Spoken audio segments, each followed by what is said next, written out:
힐링여행자 가족 여러분 안녕하세요. 오늘은 3월 16일 화요일, 지금 시간은 새벽 5시 30분입니다.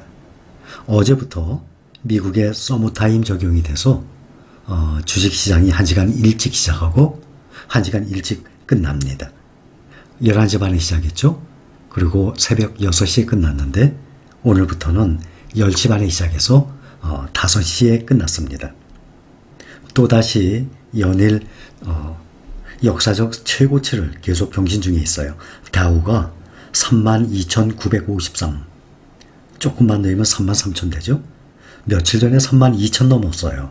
그런데 벌써 1,000 가까이 올라서 오늘 0.53% 올랐습니다. 32,953, 33,000을 바로 눈앞에 두고 있습니다. S&P 500은 3,968.94, 3,969죠. 0.65% 올랐습니다. 다우와 S&P 500이 연일 역사상 최고치를 계속 경신하고 있어요. 나스닥은 오늘 가장 많이 올랐습니다. 1.05% 올라서 13,459. 먼저 번에 최고가 14,090 정도 됐었거든요. 그때까지 오른다 그러면 약 4.5% 정도 오르면 다우와 S&P 500처럼 역사상 최고점을 넘어갈 듯 합니다. 미국 국채금리는 어제 오후에는 계속 올랐었어요. 1.63도 넘었었는데 1.6으로 조금 떨어졌습니다.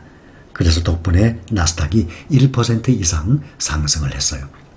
또 계속 오르내렸다가 마이너스까지 내렸었어요. 그런데 마지막 30분을 남겨두고 새벽 4시 반부터 30분 동안 다우, S&P 500, 나스닥이 지속적으로 올라서 역사상 최고점을 또 뚫었습니다.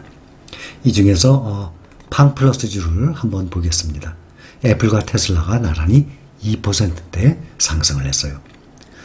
중국의 알리바바와 또 아마존 두 군데만, 두 종목만 마이너스 한 0.2, 0.8 떨어졌고 나머지는 다들 높게 올랐습니다. 그 중에 가장 많이 오른 종목이 트위터예요. 3.2% 오르고 엔비디아도 2.72% 올랐습니다. 애플 테슬라도 2%대 상승을 했어요. 이번에는 또 우리가 관심 갖고 있는 반도체주 봅니다. 필라델피아 반도체 지수가 2.26% 올랐어요. 많이 오른 것이 보면 브로드컴 4.36%나 많이 올랐습니다. 램 리서치도 많이 올랐어요. 또 대만의 TSMC는 조금 오른 상태입니다. TSMC가 실적도 상당히 좋거든요. 140달러 가까이 가고 있는데 아직 120달러가 조금 안 된 것으로 알고 있습니다. 특히 요즘 자동차에 들어가는 자동차용 반도체 모자르다는 뉴스들 계속 보고 계실 겁니다.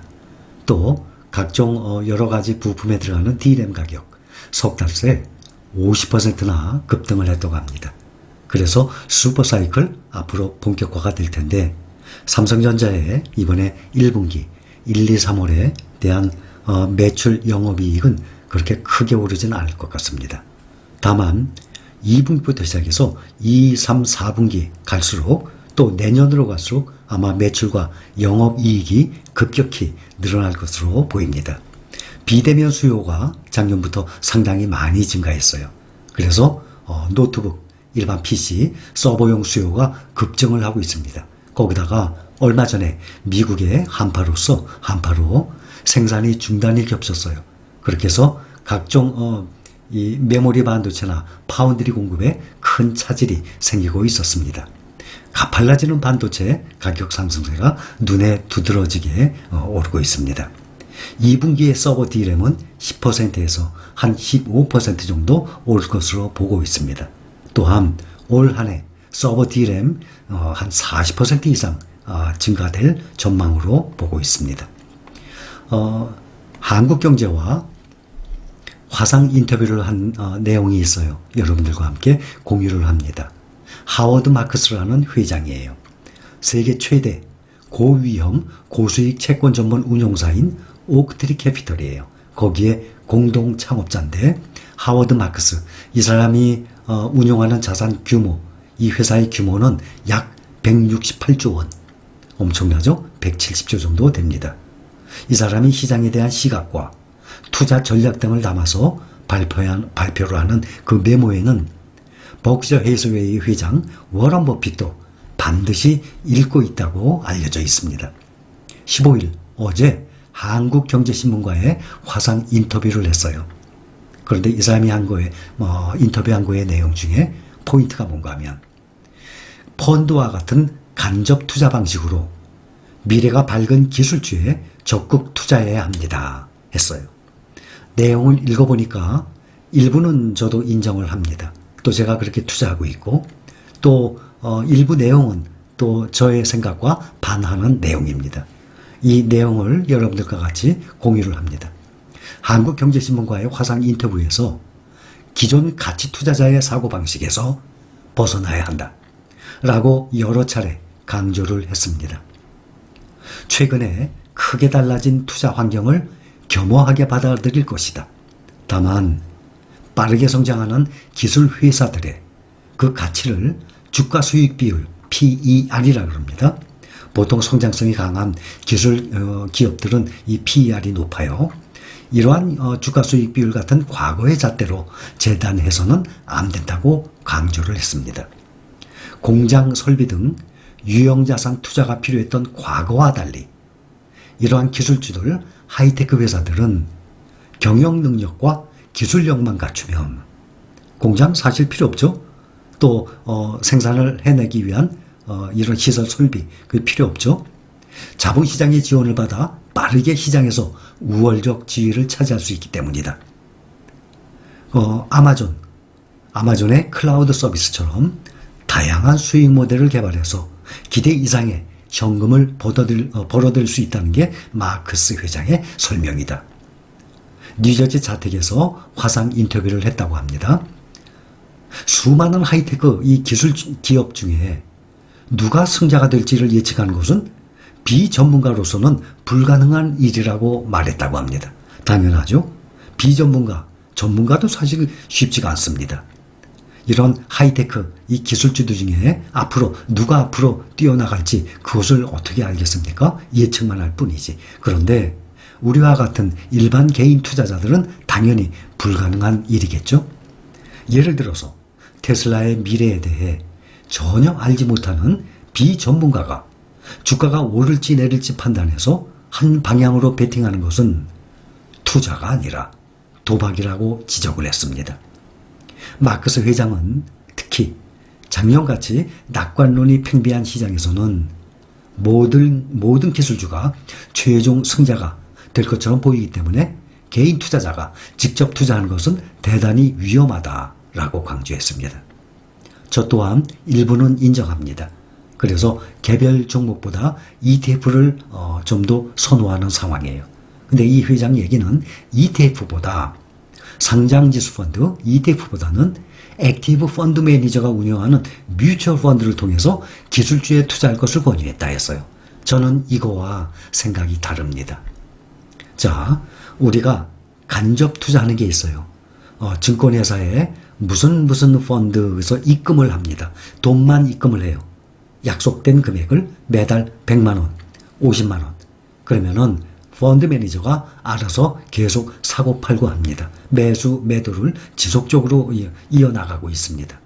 그것은 연 보수도 평균 2% 이상이기 때문에 상당히 높아요.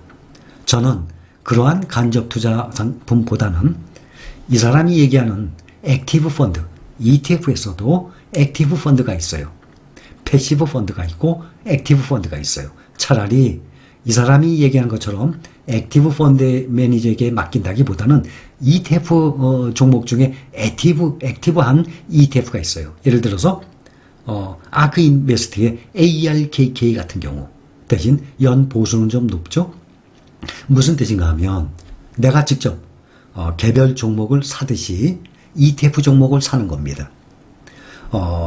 타이거 킨덱스 미국 나스닥 100 또 타이거 킨덱스 또 미국 S&P 500 이것은 패시브 펀드예요. 그대로 지수를 그대로 따라갑니다. 미국에 직접 투자하는 것은 QQQ가 있고 또 VOO, SPY 이런 것들은 다 패시브예요. 대신 연보수가 상당히 적습니다. 그것은 그대로 지수를 따라가요. 그런데 ETF 중에서도 액티브 ETF가 있어요. 그거의 대표적인 것이 작년에 많이 떴죠. ARKK, ARKW, ARKQ, ARKG, ARKF 이러한 5가지 종목들 대신 저게 높죠. 연보수가 0.6, 0.7, 0.8, 1%까지는 안 올라갑니다. 그래서 펀드 매니저에게 금액을 매달 입금하고 맡기는 그러한 간접 투자보다는 ETF 중에 차라리 액티브 펀드에 넣는 것이 좀 더 나으리라 생각합니다. 내가 직접 종목을 고르듯이 ETF 종목을 고르는 것이거든요. ETF는 기업의 펀더멘탈이나 밸류에이션, 그러한 기업 가치, 그것을 웬만큼 공부하지 않고서도 판단을 해서 투자를 할 수가 있습니다. 그러나 개별 종목은 재무제표를 비롯해서 많은 공부가 필요하거든요. 이 마크스 회장이 하는 말이 펀드 매니저를 고를 때는 작년같이 기술주가 동반 상승한 시기보다는 기술주 주가가 좋지 않았던 시기의 투자 성과를 잘 살펴봐야 한다고 요령을 알려줬습니다. 또 가장 중요한 것입니다. 주가의 단기 흐름에 따라 주식을 사고 팔기보다는 장기간 보유해서 복리 효과를 노려야 한다고 권했다라고 말을 했어요. 이것은 주식에 대한 전문가들은, 세계적인 전문가들은 하나같이 누구든지 똑같이 하는 말입니다. 주가의 단기 흐름, 그 흐름에 따라서 주식을 사고 팔기, 그거는 결코 쉬운 것이 아닙니다. 장기간 보유해서 복리 효과를 노려야 한다고 얘기했어요. 연 7% 정도의 수익이 나는 회사에 장기 투자하면 그 가치가 10년마다 2배씩 불어난다고 합니다. 그게 복리의 효과 아닙니까? 마법의 72법칙. 72 나누기 7 하면 10 나와요. 그것이 10년이죠. 만약 20세에 $100를 투자했다면 100달러? 그럼 100, 1000만, 10만, 11만 원이네요. 60년 후 80세에는 $6,400가 된다라고 설명을 했어요. 무려 64배가 되죠. 그러니 우리나라 사람들도 자식이 태어난 직후 태어나면 2천만 원까지 가능하거든요. 세금 안 내고 증여가. 그 다음에 태어난 후에 10년이 지나요. 그래서 11살째 되면 그때 또 2천만 원 또 자식 이름으로 또 투자할 수 있어요. 증여세 안 냅니다. 그러게 되면 2천만 원을 자식이 태어나서 2천만 원 투자하게 되면 그 자식이 60세가 되면 13억이 된다는 얘기예요. 그래서 대부분의 사람들은 사고 팔고 하는 그 위험성보다는 장기간 보유해서 복리 효과를 노리는 방법이 훨씬 좋은 방법이다 라고 얘기합니다. 여기까지입니다. 여러분들 투자 생활에 참고하시기 바랍니다.